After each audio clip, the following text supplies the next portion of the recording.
Okay, we've got the top 3 finishers from today's 80th running of the Daytona 200 here at Daytona International Speedway. Our winner today, Brandon Posh. Second place, Cam Peterson. And third place, Sheridan Moraes. We'll get started with Sheridan. It's his first ever Daytona 200. He missed out on victory by .057 of a second. Is that enough to make you come back? Oh, definitely, I love it. That was best race of my life. So much fun, so much passing, like ridiculous. I know it's an endurance race, 57 laps, but it felt like a sprint race. It was really, really cool. Is there anything that you learned that you would do differently? I don't know. I was zero throttle down the straight for the last one, and no one came by, so I don't know. I mean, obviously try to be at the back of that group, but that's tough. Got to like make the calls on the fly. So. Definitely try being the slip. I mean, I knew that going in and try to cause it on that last lap, but no one was coming by, so just hooked it and hope for the best. You didn't have any real dramas in the race, right? I mean, the pit stops went smoothly. Yeah, that stuff went well. The first start, for some reason, into turns before the first straightaway, the back wheel just locked up and I went straight on over there. So I rejoined in 20-something place. And worked myself up to, I think, 12th before the red flag. And then after that, it was smooth sailing. Cam and them had an amazing pit stop. And he came out, my pit stop was good. Cam came out way in front. So just got tangled a little bit up with Josh. We're having a good race. I was hoping we were going to just work together and go forward. But yeah, finally I got to the front and just put my head down. Saw Cam get a bit of traffic, and then we're in for those last 3 or 4 laps now. All right, congrats. Thank you. Thank you. Second place today, Cam Peterson, and it's also his Daytona 200 debut. First time you've been here. Overall, other than losing by .007 of a second, you're probably pretty pleased with yourself.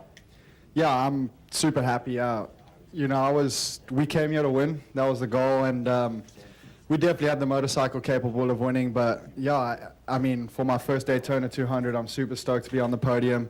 And yeah, it's, just like Shez, it's kind of got me itching to come back already. I know I'm going to lose quite a lot of sleep over this one. I'm not going to lie. I think it's going to take a week at least to stop thinking about it. But, like Shez says, it was just so much fun. I don't think I've ever had so much fun in a race, just battling with guys I've always wanted to race against. I've actually never got to ride against Josh Hayes like that, and even Shez. We've raced against each other a couple times, but yeah, to race again and pass each other like that was pretty cool. So yeah, honestly, my team crushed the second pit stop. I don't think when I came by and everything settled down after the pit stop, I think I was like 4.5 seconds in front. So they absolutely crushed that second pit stop, and they put me in the position to try and maintain that gap and win the race. But yeah, unfortunately, the guys behind me just put their head down and slowly caught me lap by lap by lap. And yeah, the last 3 laps was all about just trying to pick your spot and figuring out where you want to be going into that last corner. And I could tell coming out the chicane, Shez, he went to 3/4 throttle and I went to half throttle. I was just like, there's no way I'm leading coming out of this thing. And I thought I timed it to perfection. I really did. I almost started celebrating before I got to the line, and sure enough, here comes Brandon on my outside and took the dub. So congrats to these 2 guys. It was so much fun riding with them, and yeah, congrats to them. Hopefully we come back and do this next year.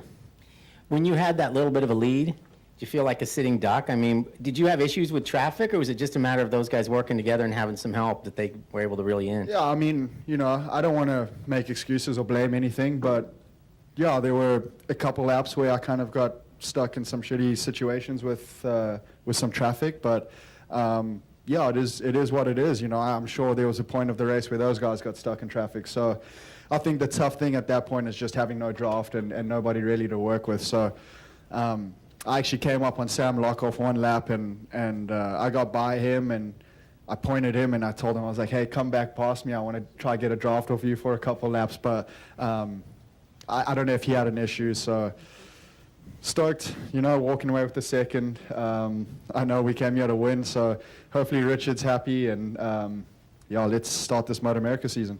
All right, thank you. Thank you. Our winner today for the second time in a row in the Daytona 200 is Brandon Posh. Brandon, you seem to be like a pretty cool character. I mean, we watched you sit behind Sheridan and Hayes, and you were testing it every time, but you never let them see. I don't even know if they knew you were there. You were so secretive about it. Did you know, when did you know in that race that you were going to win?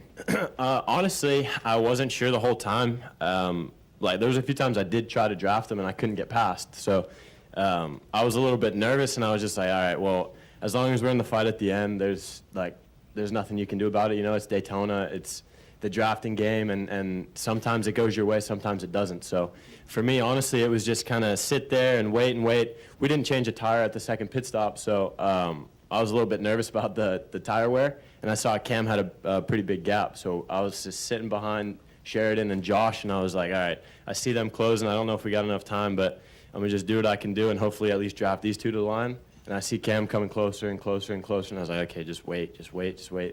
Keep saving the tire as much as I can for that last lap. And honestly, when Sheridan and everybody started rolling out of the gas, I was a little bit like, I don't know where to put myself. But I saw Hayes was up high, so I kind of cut down below him, and I was like, all right, I'm in a prime spot. I'm behind the front two boys, and just once they went, I was like, all right, it's game time. The Triumph pulls really hard when you go to the gas. So I knew I was maybe going to have a chance at picking up mile per hour a little bit quicker than them guys. And, it just perfect. Just perfect, just like last year. It looked for a minute there like you were too low, like you were way down at the bottom. Yeah, and then yeah. you were kind of getting pinched off a little bit, and I thought maybe it wasn't going to work, but then... Yeah, I don't know. I when I dropped down, I was like, this is kind of the best option, I think. And I think I hit the apron for a second or something. I just about run off the track. And there was nowhere else to go. Everybody's just really close, and that's racing. You get close to these guys at 175 miles an hour, it gets a little sketchy. But I pulled myself together and figured it out. How does this one rank against last year's win? Yeah, I mean, this one is great. To be honest, Heron on Instagram saying I'm not in his league, and then to come out here and beat him was really good for me. I'm just, I'm stoked. Having all the Superbike guys out here is great, and I know it's not what they're used to. They ride the big bikes, and they're really damn good at it. So for them to jump back onto the 600s and have a little fun with me is pretty cool, and I feel lucky to be able to share the track with these guys. And hopefully this summer I can learn a thing or two from Cam and them boys in Superbike. All right, questions? I got one for Brandon. So towards the end there, it looked like you came pretty close together with Josh Hayes. Did you guys touch it all? I don't think we touched, but it did get pretty close. I mean, that's the draft here. Everybody's not really too scared to get real close, especially on the last lap. It's like you'd rather crash and not finish than roll out of the gas. So. And then for Sheridan, you've done a lot of endurance racing in your career, and you said this was more like a fast race. It didn't feel like an endurance race at all? No, it didn't. The laps, I think because we're racing so much, EWC, the World Endurance Championship, is more reserved. It's they have a really high pace and that, but it's not do or die passing and that kind of stuff. Whereas today for 57 laps, it was like that. Every turn we were trying to out-tough each other, and afterward nearly losing the front and kind of going, whoa, this is an endurance race. But I think that's what made it feel like a sprint race, because it was just a lot of fun and a lot of passing and action. Yeah. And then just one for Cam. Cam, you have you raced on Pirellis before, and what was this a different experience for you to have these? Yeah, I raced on Pirellis back in South Africa. That's what we used, but it wasn't a slick. It was a DOT. I mean, it was something new to me, getting back onto the Pirellis. Luckily enough, they gave us some tires, and we got to test at Buttonwillow a few weeks back. We got 25 laps on the tires, so kind of knew what to expect.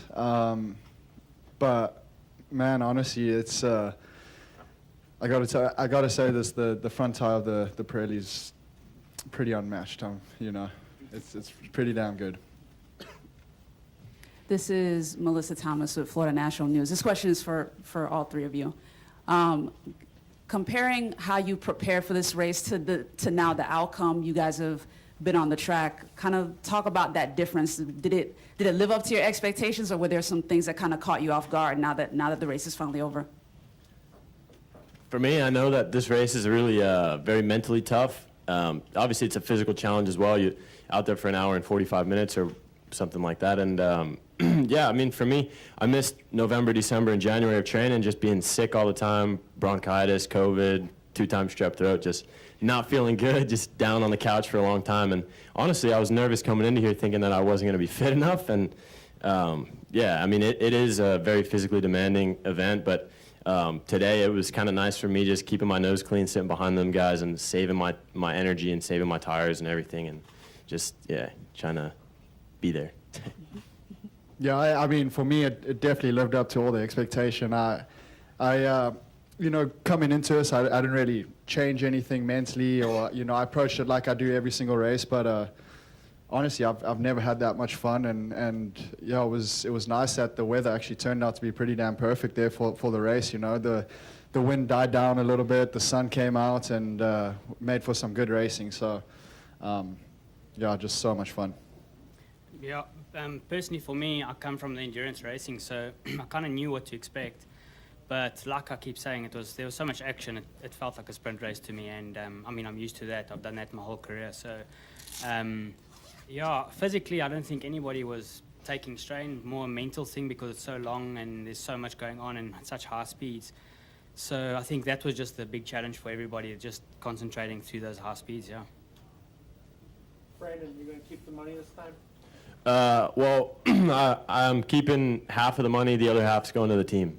So, yeah, hopefully I can spend that on something fun. Yeah, you can, first round's on you tonight.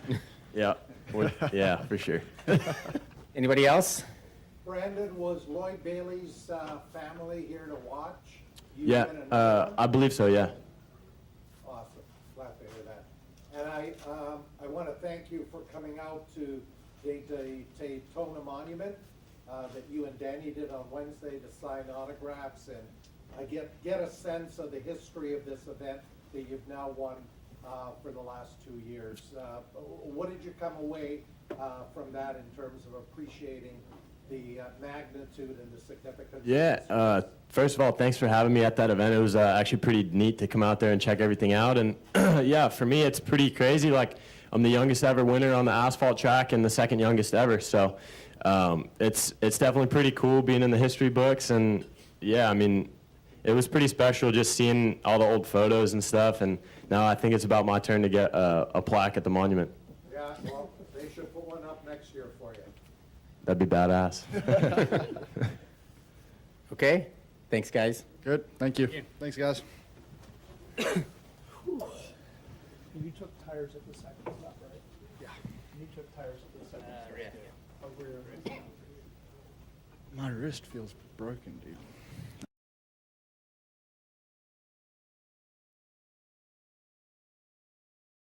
I'm not picking it up.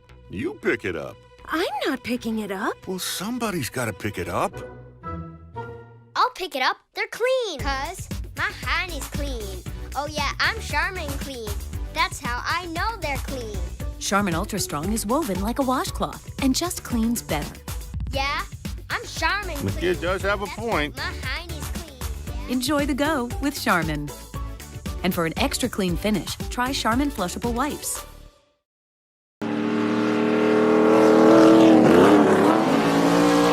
One of the things I love about Bass Pro is they have 3 great ways to shop. You can head into one of their awesome stores, visit BassPro.com, or get great gear from that catalog Johnny Morris sends out. Hi, here's your package. Bass Pro Shops, where commitment